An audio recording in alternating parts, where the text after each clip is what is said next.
Hello friends, welcome to my channel ADMA always dedicated to main aim. जैसा कि नाम से पता लगता है, we should be always dedicated to get the M.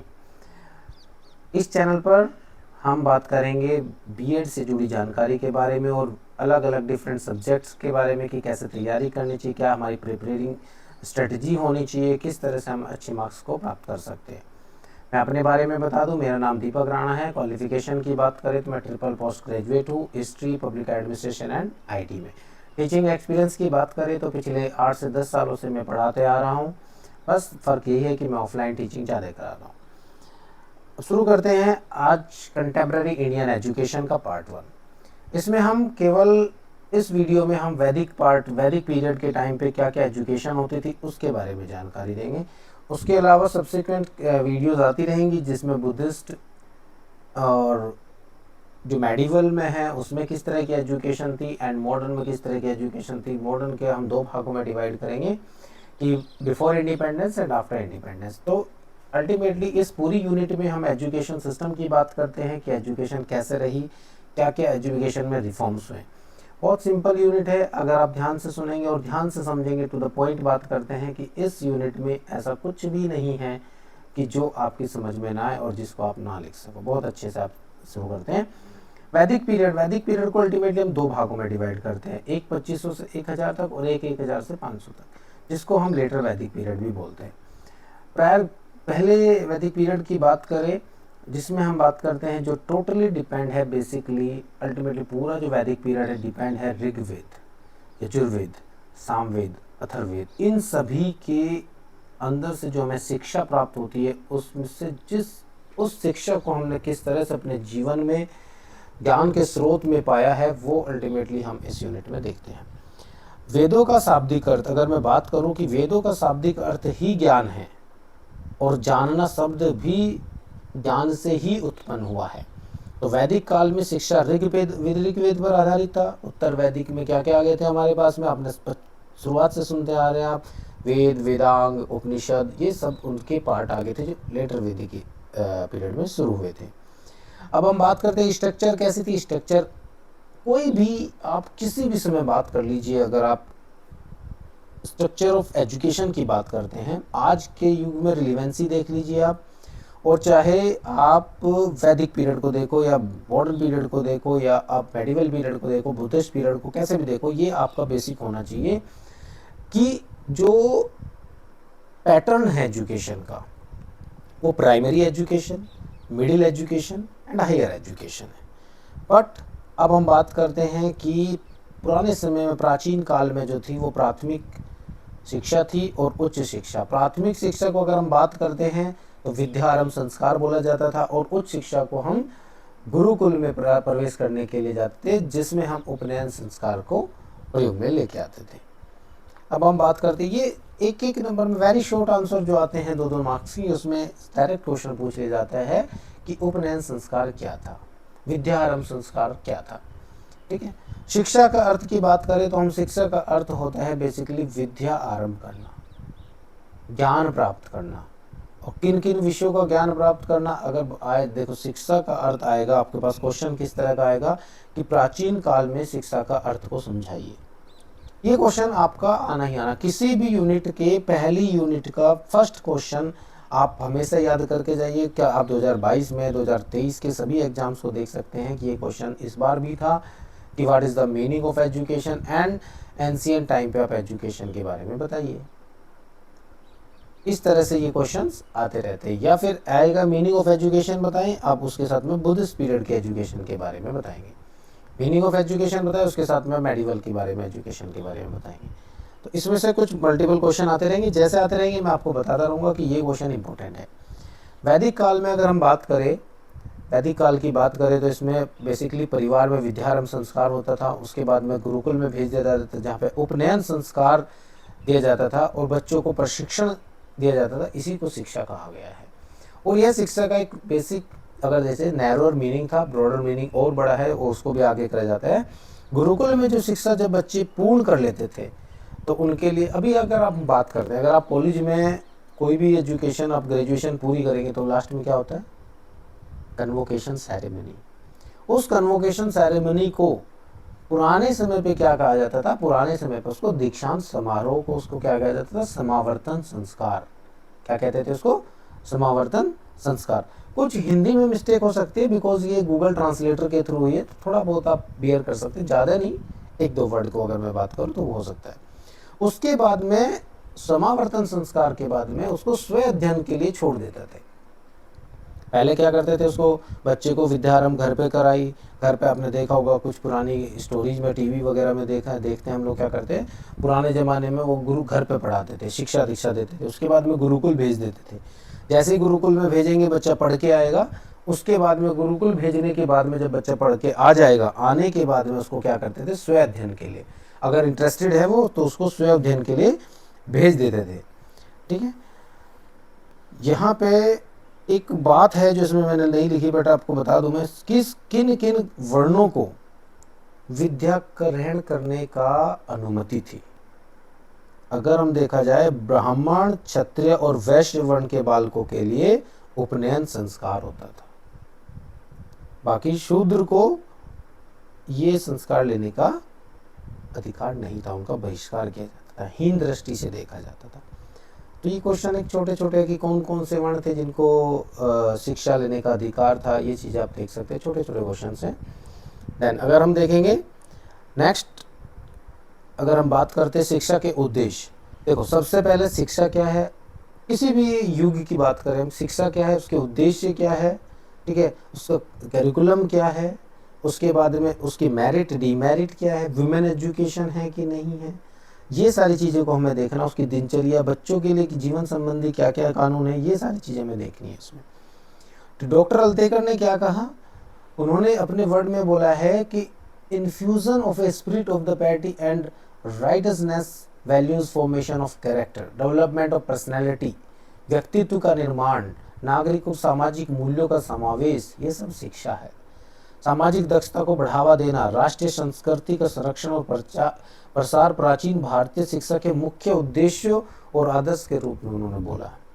और उन्होंने बहुत सारी चीज़ें बताई कि उस समय पे क्या होता था, स्वास्थ्य का संरक्षण एवं संवर्धन, मतलब उनके स्वास्थ्य हेल्थ के बारे में नॉलेज देते थे, उनकी नॉलेज को बढ़ाने के बारे में बात करते थे, राष्ट्रीय कर्तव्यों का परिचय कराते थे, संस्कृति के बारे में, कल्चर के बारे में, moral of the character development, education of livelihood, art, skill और along with that spiritual development पर ध्यान दिया जाता था। कहीं कहाँ के टाइम की बात कर रहे हैं हम, ये कहाँ होता था, यस एग्जैक्टली प्राचीन समय में, ऋग वैदिक काल बोलते हैं जिसको, वैदिक काल। पाठ्यक्रम क्या था, अगर हम बात करें प्राथमिक स्तर पर, वैदिक काल की बात करता हूँ, वैदिक काल में प्राथमिक स्तर पे क्या था, भाषा, व्याकरण, छंद शास्त्र, कैलकुलेशंस बेसिक, सामाजिक व्यवहार, धार्मिक गतिविधियों का प्रशिक्षण शामिल था। उत्तर वैदिक में थोड़ी सी चीजें जोड़ दी गई, इसमें क्या करा, नैतिक कहानियां जोड़ दी गई। जो लोग अपने बच्चों को उच्च शिक्षा के लिए गुरुकुल में प्रवेश दिलाना चाहते थे, उन्हें बेहतर तरीके से संस्कृत भाषा और व्याकरण की शिक्षा देना अनिवार्य था। उच्च शिक्षा की बात करें तो उच्च शिक्षा की में वहाँ पे क्या आ जाता था, वहाँ पे व्याकरण, धर्म, नीति शास्त्र की शिक्षा अनिवार्य रूप से दी जाती थी। इसके अलावा आप डेली अपना जो एक्सरसाइज है, व्यायाम है, शारीरिक व्यायाम, सुबह जल्दी उठना, दिनचर्या उनकी देखी जाएगी, जल्दी सूर्योदय से पहले उठना, स्नान करना, नित्य जो अपने दैनिक कार्य है उनसे निर्वृत्त होकर हवन करना, ये उस टाइम का एक काम था। ठीक है, ये हम आप देख सकते हैं। नेक्स्ट अगर हम बात करेंगे, कितने टाइप्स में बांटा गया है on the basis of nature, अगर मैं बात करूं तो नेचर के टाइम किस तरह से बात है, भौतिकवादी, अपरा और परा, पैरा नहीं है, परा है, वो परा और अपरा दो तरीके से। अपरा मतलब मैटीरियलिस्टिक लाइफ, जैसे आजकल की लाइफ आप देखते हो, अपरा है ज़्यादा कि बुनाई, रंगाई, लकड़ी का काम, धातु, शिल्प, ये सारी चीज़ें, शरीर का विज्ञान, चिकित्सा विज्ञान, ये सैन्य विज्ञान, व्यायाम, गुरुकुल संगठन, गुरु सेवा, ये सब क्या है, भौतिकवादी पाठ्यक्रम में आता था। और परा ज्ञान में आध्यात्मिक, परा मतलब आपने सुना होगा पैरा वर्ल्ड, परा मतलब बात करते हैं हम आध्यात्म की बात करें, स्पिरिचुअल वर्ल्ड, स्पिरिचुअलिटी की बात करते हैं, जहाँ पे हम वैदिक लिटरेचर क्या पढ़ाए जाते थे, स्पिरिचुअलिटी की बात कहाँ पे है, वेद, वेदांग, उपनिषद, धर्मशास्त्र, जहाँ पे हम अपनी इंद्रियों के बारे में, इंद्रियों पर नियंत्रण कैसे करना है, ये सारी चीज़ें वहाँ पे पढ़ाई जाती थी। उसके बाद में मेथड ऑफ टीचिंग, यस ये मोस्ट इम्पोर्टेंट चीज़ है कि मेथड ऑफ टीचिंग क्या है। मुझे ऐसा लगता है कि जो मेथड ऑफ टीचिंग है आज भी ये रिलेवेंसी रखते हैं। जैसे अनुकरण, दोहराने की, रटने की विधि, रिपीटेशन आज भी होता है बच्चे, बट ये रिपीटेशन क्या होता है, मेमोरी लेवल अंडरस्टैंडिंग।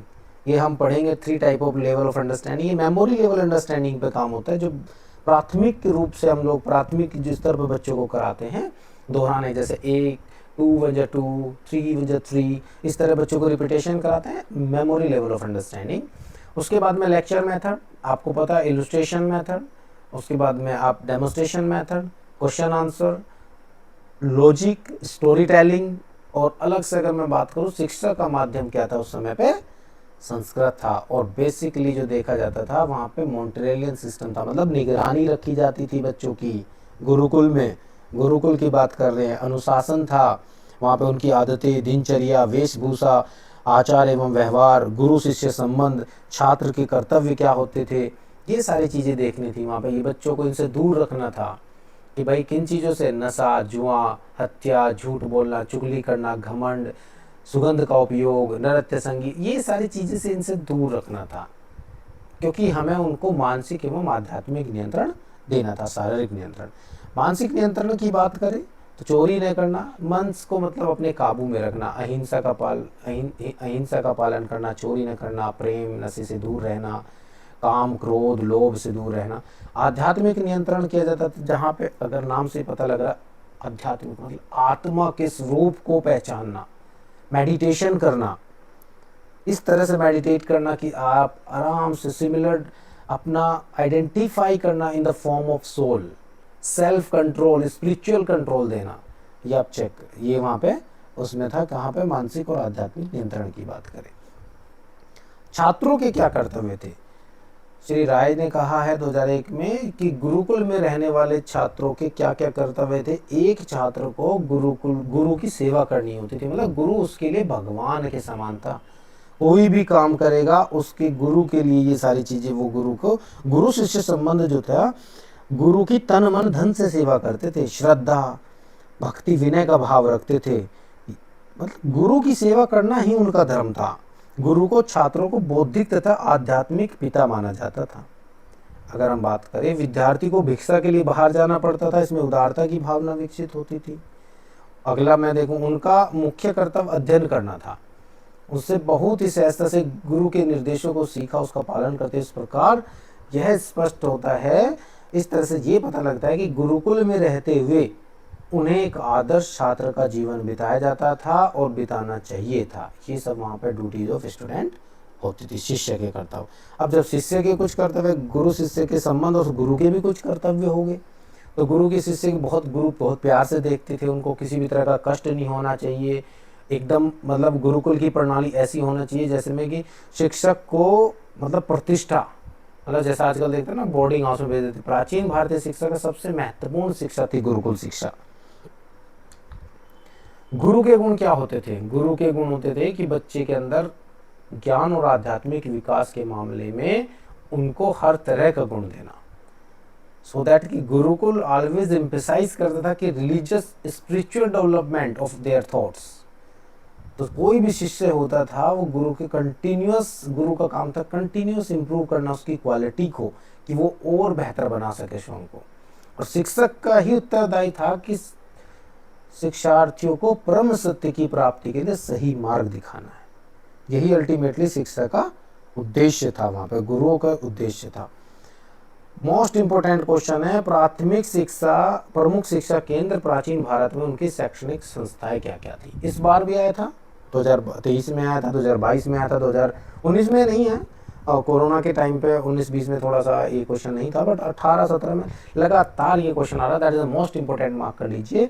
2 नंबर का क्वेश्चन तो आना ही आना है कि अनेक प्रकार की शैक्षिक संस्थाएं क्या थी। शैक्षणिक संस्थाएं, टोल, चारण, घटिका, गुरुकुल, परिषद, विद्यापीठ, कॉलेजेस जिसको ब्राह्मणिकल कॉलेज बोलते हैं, विश्वविद्यालय थे उस टाइम के, ये सब उस टाइम के जो थे यहाँ पे कॉलेजेस होते थे।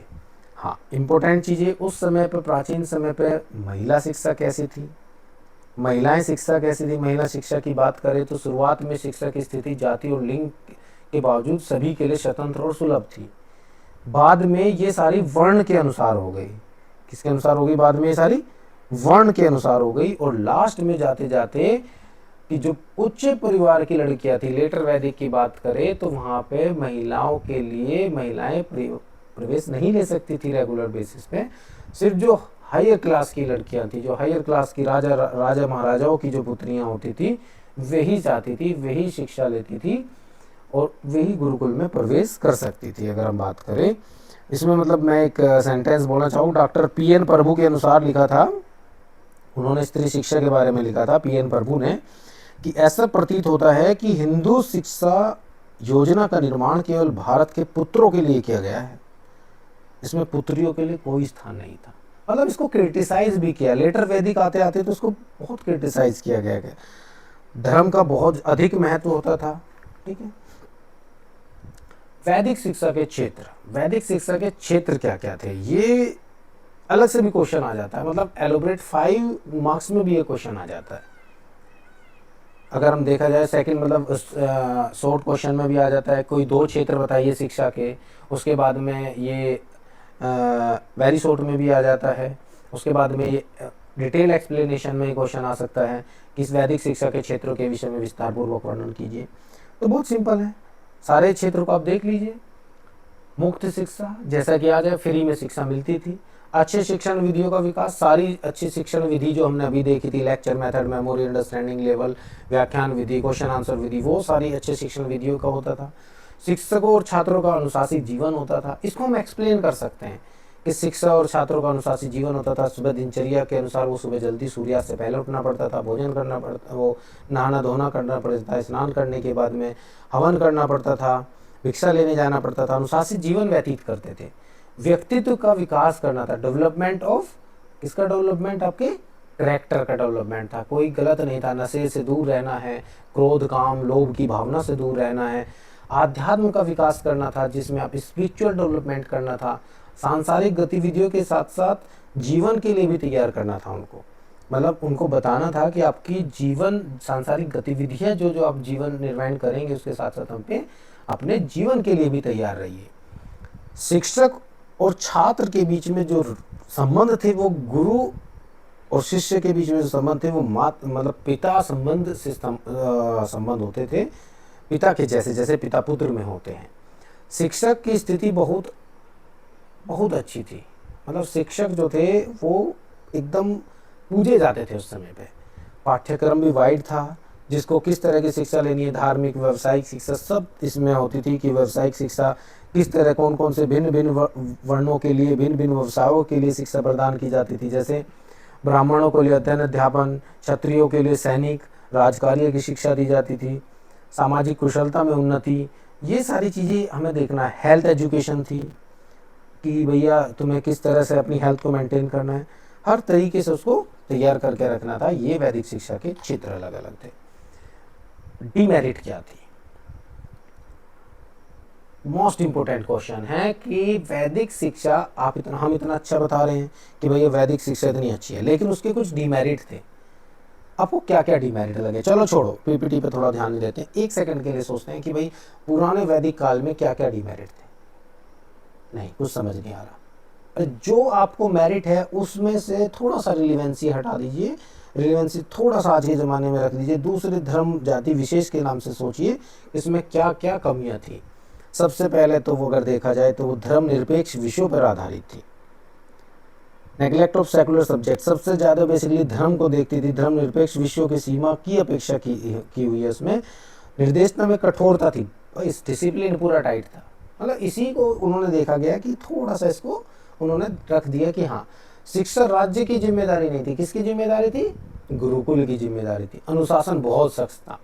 ये एक तरह से देखे कोई डिमेरिट नहीं है, दीज आर द मेरिट। लेकिन थोड़ा सा रिलेवेंसी देखा गया, भाई इतना डिसिप्लिन टाइट नहीं होना चाहिए बच्चा कि एकदम, बट थोड़ा सा डिसिप्लिन आजकल देखते हैं ना स्कूलों में, डिसिप्लिन को थोड़ा सा मतलब छोड़ देते हैं, लीव दे देते हैं बच्चों को। तो वो उस टाइम पे बिल्कुल नहीं था। पनिशमेंट मिलेगा तो मिलेगा, प्रॉपर पनिशमेंट मिलेगा।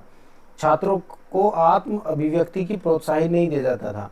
छात्रों को आत्म अभिव्यक्ति मतलब उनको खुद काम नहीं करने देता था, यस पहले सिखाया जाता था। उसके बाद में स्त्री शिक्षा की अपेक्षा थी, धार्मिक और नैतिक शिक्षा पर अत्यधिक जोर था, जनसाधारण की शिक्षा की अपेक्षा थी, हर कोई वहाँ पे, हर किसी व्यक्ति को अधिकार नहीं था शिक्षा लेने का, ठीक है, शूद्रों की शिक्षा की अपेक्षा की जाती थी। ये सारी चीज़ें आप वहाँ पे देख सकते हैं। सांसारिक जीवन की अपेक्षा की जाती थी, भाई आपको ज़्यादा सांसारिक जीवन में नहीं रहना है, ब्रह्मचर्य जीवन का पालन करना है। ये सारी चीज़ें, नवीन धर्मों का आविर्भाव हुआ। उसके बाद में एक डॉक्टर एस.एन. मुखर्जी का कहना है कि लगभग मतलब बेसिकली 5वीं शताब्दी तक, मतलब जब होते होते इसके बाद क्या होता है, किसी भी एक युग का एक डिक्लाइन होता है जब उसमें कुछ दोष आ जाते हैं, जैसे इसमें ब्राह्मणवाद ज़्यादा बढ़ गया था, ठीक है। तो ये सारी चीज़ें हैं। Last not the least, thank you for watching the video. अगर आपको अच्छी लगी please do subscribe the channel and do comment if you have any problem, any question, please let me know in the comment section, और for the PDF please join the Telegram. Thank you very much.